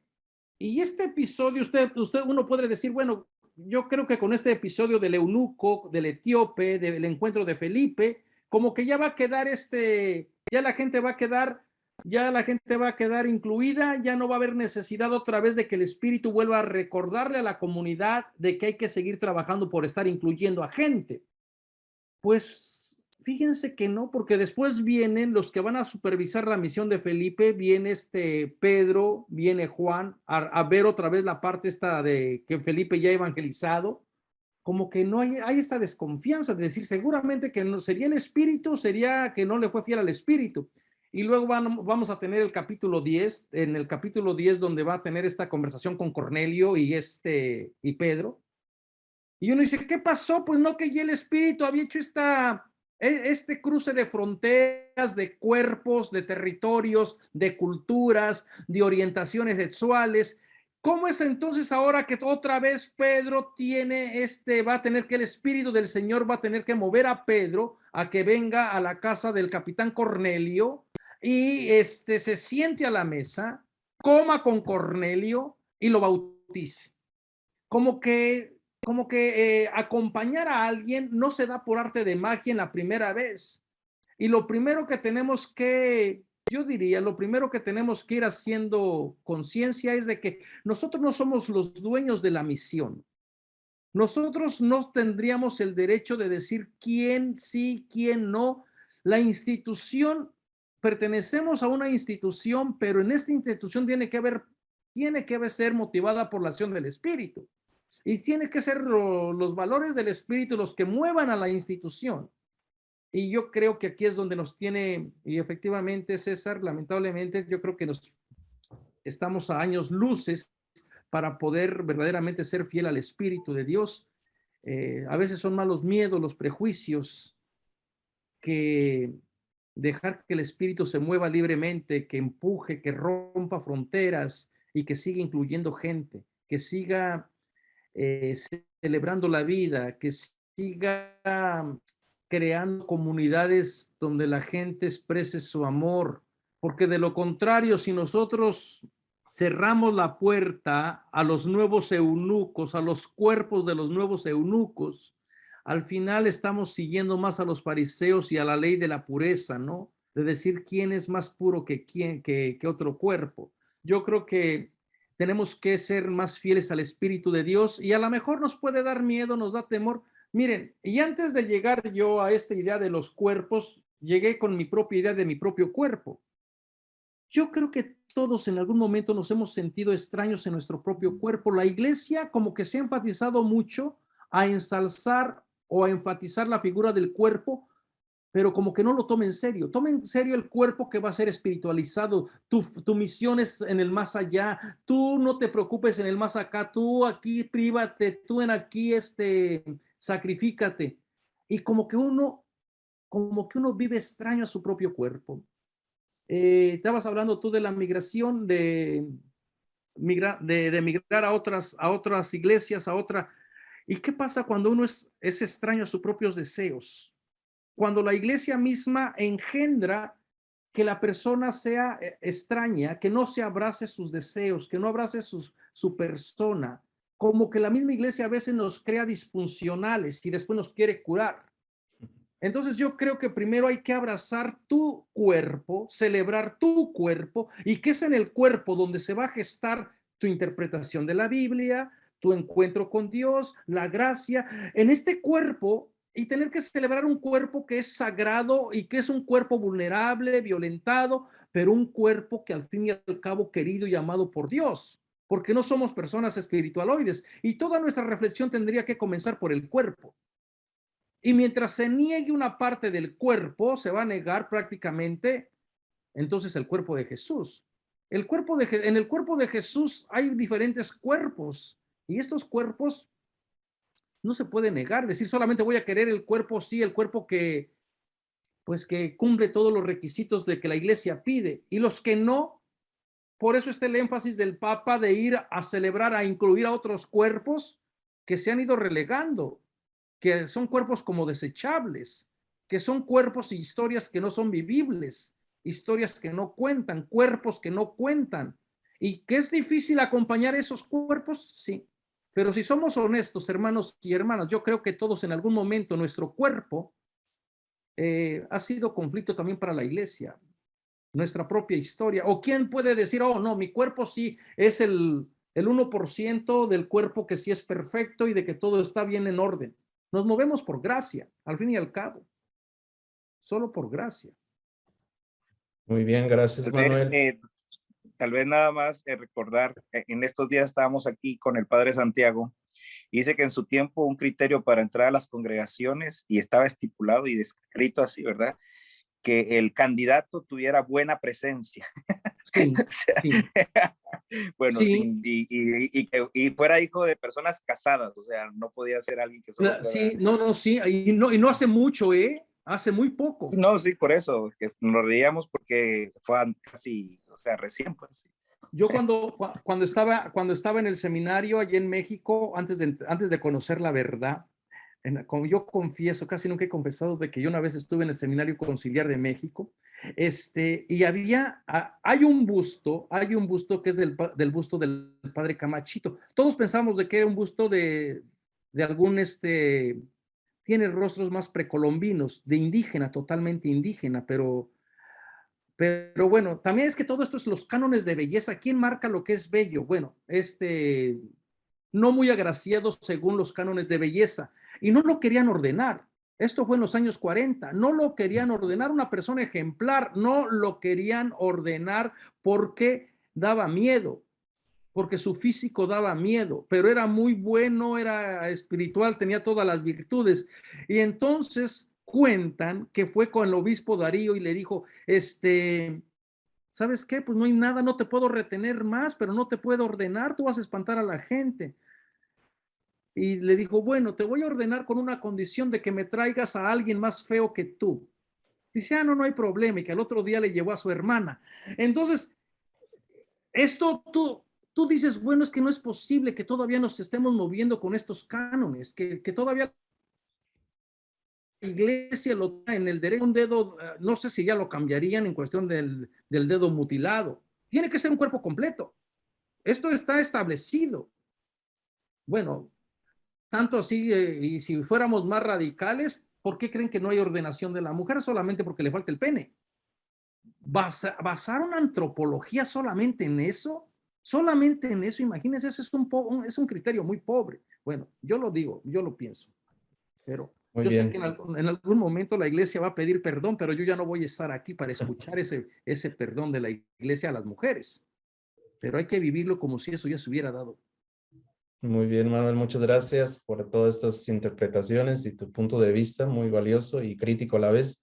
Mira, yo te tengo una pregunta. Se me hace curioso que este texto, claro, menciona que es eunuco y es etíope. Les voy a compartir ahorita en pantalla. Ya estaba desubicado geográficamente donde está Etiopía.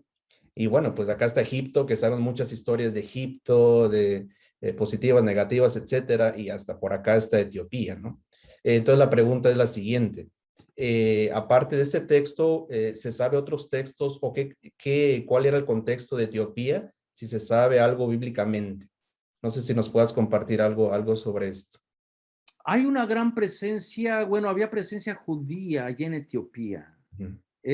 Bueno, hasta ahora, hasta el día de hoy, están trazando la tribu perdida de muchos etíopes están trazando la tribu perdida de Israel allá en Etiopía y que se han encontrado muchas similitudes.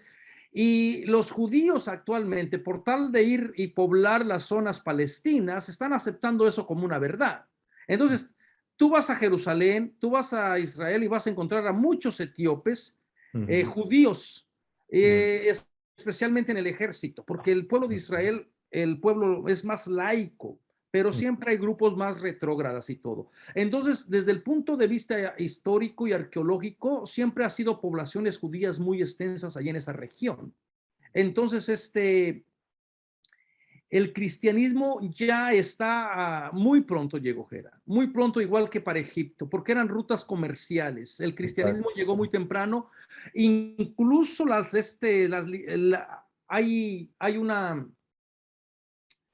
hay unos evangelios apócrifos, el evangelio del gallo, ¿se acuerdan? Yo le estaba comentando del gallo, que tiene este origen aquí en Etiopía. O sea, todas estas rutas comerciales, llega el cristianismo, donde hay judíos va a haber cristianos. Y según Estrabón, Estrabón, el geógrafo griego, decía que no había un lugar en el mundo donde no se encontraran a los judíos. Y los judíos regularmente, los cristianos utilizaron las conexiones que tenían los judíos para establecerse. ¿Por qué? Pues porque eran parecidos en creencias. El problema fue cuando ya fueron habiendo sus diferencias en cuestión por Jesús, ¿no? Entonces, el cristianismo llega muy temprano a Etiopía. Hay colonias de gente judía allí, y la leyenda dice de que este etíope regresó y que fue el que evangelizó. Los etíopes van a legitimar la historia de este eunuco, pero históricamente sabrá Dios. No sabemos, ni siquiera tenemos la certeza cómo llegó el cristianismo a Roma. Por tradición, la gente sostiene que fue Pedro, pero históricamente es muy difícil mantenerlo. Entonces, imagínate, si a Roma, en el centro del imperio, nos cuesta históricamente hablando, porque no tenemos documentos, pues o para otros lugares como para Egipto, para Alejandría. Sabemos que llegó muy temprano, pero exactamente cuándo no lo sabemos. Porque no produjeron nada, como es el caso de Éfeso, que sabemos que llegaron muy pronto, porque ahí sí tenemos cartas o tenemos evangelios que supuestamente se escribieron ahí. Muy bien, muchas gracias, Manuel. ¿Alguien más que quiera compartir algún comentario, pregunta? Aprovechen, porque no siempre tenemos aquí a Manuel. Aprovechen. No, ya no me van a querer tener. No, no sé, te vamos a invitar más. Debut y despedida. No, no, no. A ver, muy bien, Tomás. Adelante, Tomás. ¿Tu micrófono, Tomás? Ok, un momentito. ¿Aló? ¿Aló? ¿Se me Sí, escucha? perfecto, te escuchamos. Un momento. Ya. ¿Ahí Ahora se me sí. escucha bien? Perfecto, perfecto.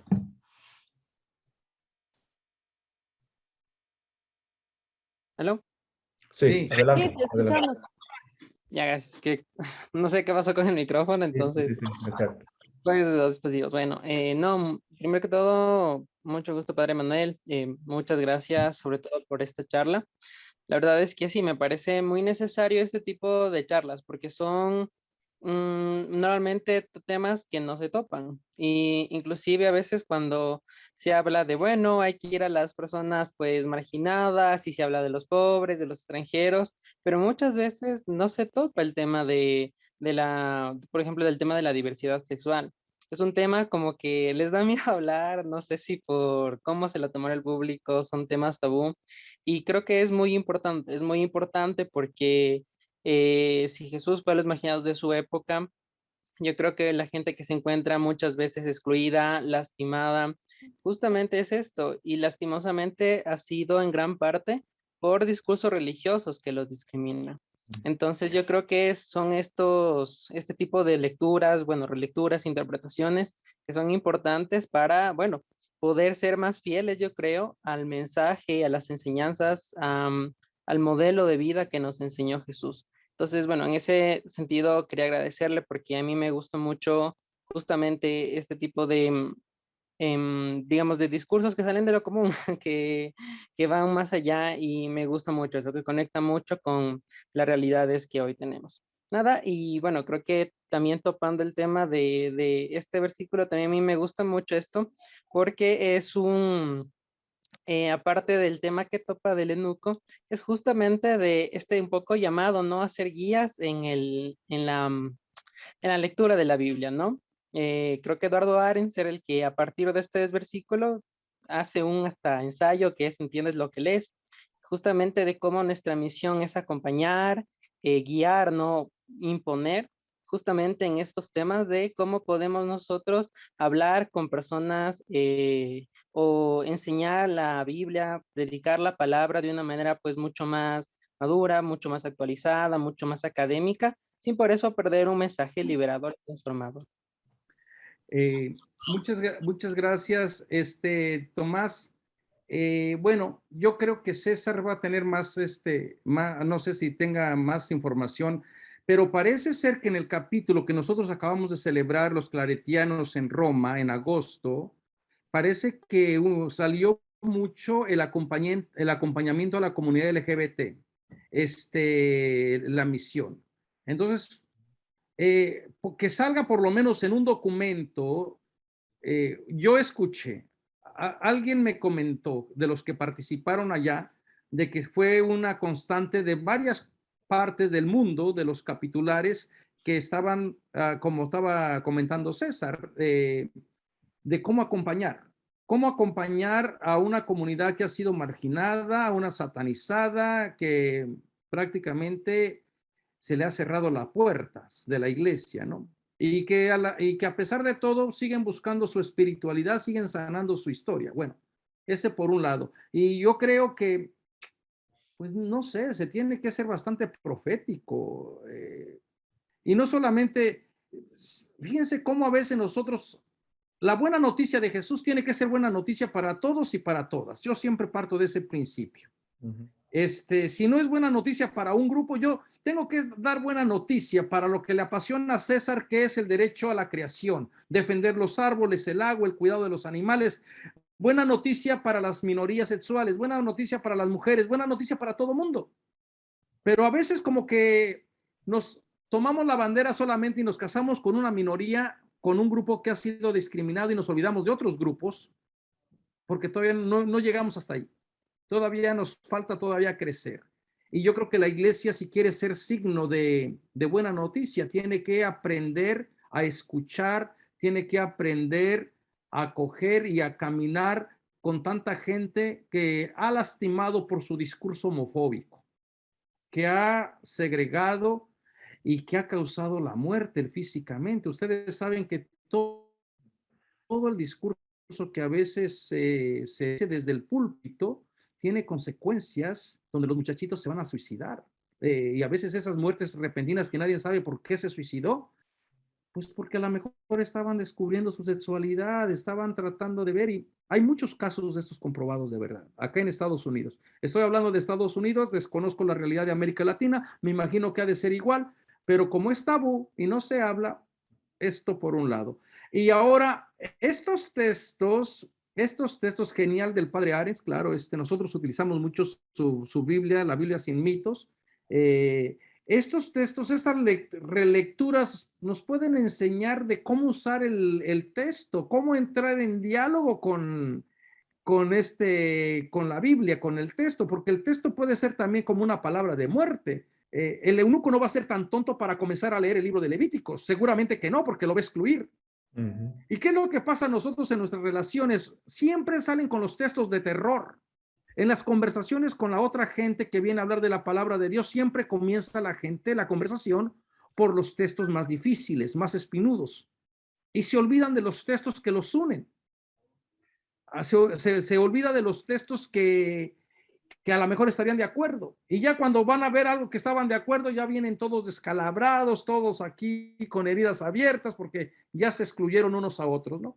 Entonces, yo creo que este texto de verdad sí es una herramienta hermenéutica para ver cómo utilizamos la Biblia. Porque la Biblia no dice nada, realmente es el encuentro del texto contigo que comienza a tener significado. Muy bien, gracias Manuel. Vamos a escuchar a Gis. Va una pregunta, comentario, Gis, y a dar los avisos finales. Adelante, Gis. Gracias. Solo un comentario rápido porque vengo manejando y tuve que parquearme porque si no se pierde Gis, la con cuidado. conexión. ¿Me escuchan? Sí, claro, Gis, adelante. Ok. Entonces, no, que ahorita que estabas diciendo eso, Manuel, de lo del capítulo, mira, lo que yo te puedo decir es que te lo pedimos, Señor, porque la verdad, los primeros que tienen que cambiar de mentalidad, de ser más abiertos, de ser más receptivos, son muchos sacerdotes. Sí, lo digo porque lo hemos vivido, ¿verdad? Comentarios como, por ejemplo, nosotros en el centro bíblico tenemos un mural pintado donde aparece, se supone es una universitaria, ¿no? Pero cuando te acercas es un travesti, porque él tiene su barba, su sombra de barba y anda en minifalda y con su bolso. Y una vez que tuvimos visitas de varios claretianos, uno de ellos se acercó y me dijo, yo no estoy de acuerdo con esto. Y yo casi me muero porque se supone que somos inclusivos, ¿no? Y que tenemos que ver a todas esas minorías, como decías vos, no a ciertas minorías. Y yo creo que también es hora de poner en la mesa estos temas, porque como decía Tomás ahora, es nuestra realidad y no podemos cerrar los ojos a eso. Entonces, creo que es un reto que tenemos como animadores y animadoras bíblicas. Me encantó como nos fuiste describiendo el texto, porque realmente es como una hermenéutica que nos hace visibles a otras personas, que también son personas, ¿verdad? Que no las vemos así. Entonces, ojalá que de verdad podamos abrirnos y tratar estos temas con total libertad, porque eso es lo que vivimos, eso es lo que tenemos. Y agradecerte, como siempre, el apoyo y todo lo que nos enriquece. Así que muchas gracias. No, gracias a ti, Gis. Y la verdad, el capítulo, yo no estoy, alguien me comentó a mí, yo no estuve en el capítulo y yo creo que nunca voy a estar, porque también, pues no se crean, donde quiera los miedos y los temores de los hermanos te bloquean, te hacen tu misión imposible, pero bueno, hay que seguir adelante. Pero sí alguien me comentó de que ese fue un tema muy recurrente y de como preocupación de cómo acompañar a la comunidad LGBT. Ojalá y que sea cierto. Muy Pero bien. sabes que no quedó en el texto, precisamente no sabemos si fue por miedo o fue por realmente, ¿cómo se dice? No querer excluir a nadie, porque sí salió una moción de que se pusiera, porque habían puesto campesinos indígenas, tradicionalmente, de verdad que se pone, y alguien dijo, ahí falta la comunidad LGTB, y entonces alguien hizo la moción de que mejor no apareciera ninguno y que estuviera abierto precisamente para que no se cerrara el tema de las periferias y que estuviera. Entonces, creo que no salió, pero sí hubo, como tú dices, mucho de ponerlo, y al final la moción fue que no se pusiera ni a los campesinos ni a nadie, o sea que no salió a ninguno, Pues sino abierto. qué pena, pero bueno, pues por lo menos hay que darnos a la tarea de seguir hablando, de seguir visibilizando, de seguir dejando al Espíritu de Dios que nos siga influyendo, moviendo a otros. Manuel, ¿tú conoces alguna propuesta ya bíblica virtual para estos grupos o comunidades especiales virtuales cristianas para... Mira, nosotros incluir? teníamos unas, pero le estamos todavía evaluando porque la participación fue muy poca. Fue muy poca, teníamos como, ¿cuántos eran? Que era como 4, a veces 8. Empezamos como 8, 10, terminamos 10, 3, terminamos 4, algo como así. 4, 2. Entonces, esta es una realidad que mucha de la gente ya no quiere, como ha sido tan lastimada en lo espiritual, que cree en Dios, pero no cree en la institución. Les hemos fallado como lo que representa la institución. Les hemos realmente, entonces, estamos todavía evaluando de cómo conectar y cómo ayudar a este espacio. Y si en el futuro vemos la necesidad de que haya un grupito de personas que integren su sexualidad y quieran integrarla con la espiritualidad, pues podemos otra vez abrir el espacio, pero ahorita estamos en ese sentido como explorando, viendo. Exacto. Bueno, pues nuevamente, Manuel, te agradecemos infinitamente que nos hayas acompañado. No va a ser la primera, bueno, es la primera, pero no va a ser la última, ¿eh? Entonces, creo que estos son los temas que realmente les gustan a los jóvenes, bueno, a las personas adultas, también que nos acompañaron, ¿no? Y yo sé que eres una voz muy profética, muy crítica, y bueno, a algunos les molestará, los incomodará, pero bueno, creo que siempre es bueno que alguien nos diga esto, ¿no? Y con fundamentos bíblicos. Y solamente vamos a compartir, perdón, unos pequeños avisos. Mario, no sé si quieres darle la publicidad para la próxima charla que vamos a tener. Sí, Ahí lo tienen. gracias, padre. Sí, padre Manuel, muchas gracias, en serio. Y pues, ya solo nos queda el otro viernes con esta serie de talleres o charlas que teníamos, ¿verdad? Y pues el que cierra este ciclo, digamos, es el profesor Hansel. Él es teólogo biblista, es costarricense, y pues nos va a exponer el tema de claves de lectura de Fratelli Tutti. Entonces están cordialmente invitados, inviten a otros y otras, en verdad, por eso estamos abriendo este espacio, y a la misma hora es el mismo link, y pues ahí también lo pueden compartir. Ese sería. Exacto. Y aprovechamos también, aquí damos el otro aviso también, que este otro taller que estamos dando acá para Ibicla, ya se les ha anunciado allá, pero se les comunica también aquí. A ver. Le va a gustar a César. Va a ser muy bueno, Exacto. César, para que te anotes. Exacto. Y después se le puede enviar, si no lo tienes, si quieres hablar El un poquito problema más. son los horarios, me matan los Sí. horarios. ¿Lo dejan grabado? Sí, lo vamos a La otra vez grabar. tuve que ver en grabación todo el tema de la masculinidad, lo tuve que ver en otro momento, y fue bien difícil. Cada vez que tenía tiempo lo miraba, pero me costó mucho los tiempos. Sí, este curso va a ser bueno, Jesús Peláez es todo un personaje de verdad. Yo le he leído mucho a él, no lo he escuchado en clase, pero yo sé que es muy profundo él, y es una de las voces proféticas bíblicas que ha hecho mucho recorrido con la comunidad latinoamericana. Él era el dueño de la editorial El Almendro, una de las pocas editoriales, de la única editorial que crítica dentro de la iglesia, ¿verdad? Que publicaba cosas muy críticas. Él fue el que me comenzó a publicar a mí mis escritos. Lamentablemente con la crisis económica de España pues no subsistió, y él va a ser el que va a estar dando este curso. Los horarios son muy malos para nosotros. Habrá gente que a lo mejor se acostumbre, que le acomode, que van a ser a del mediodía a las 2 de la tarde, tiempo de Chicago y de México. No sé qué tiempo de Costa Rica vayan a hacer. Dice que van a cambiar el domingo en México, otra vez horario, entonces ahí habrá que ver. ¿Chicago qué hora es ahorita? Ahorita van a ser las 8. No, 8. las 9, Manuel. 9. Van a ser las 9. Dios mío. Entonces aquí es una hora menos. Vamos a ver con Chicago, porque México va a cambiar el domingo, así que ya no va a ser igual. Ahí va a haber un error, porque la gente se va a guiar por el cartel, y el domingo me estaban contando que cambia México. Una hora para arriba. Cambiar, entonces nada más ponerle Chicago, tiempo de Chicago, Gera.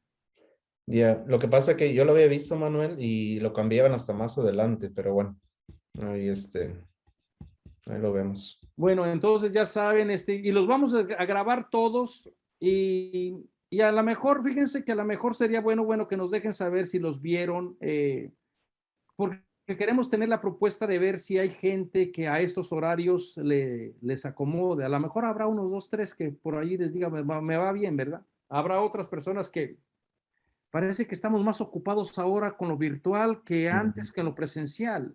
Yo la verdad que nunca me imaginé que esto iba a ser las 24 horas tener la oficina aquí en la casa. Y no acabas de una carrera y se te juntó la otra junta y se juntó, bueno. Así que aquí vamos.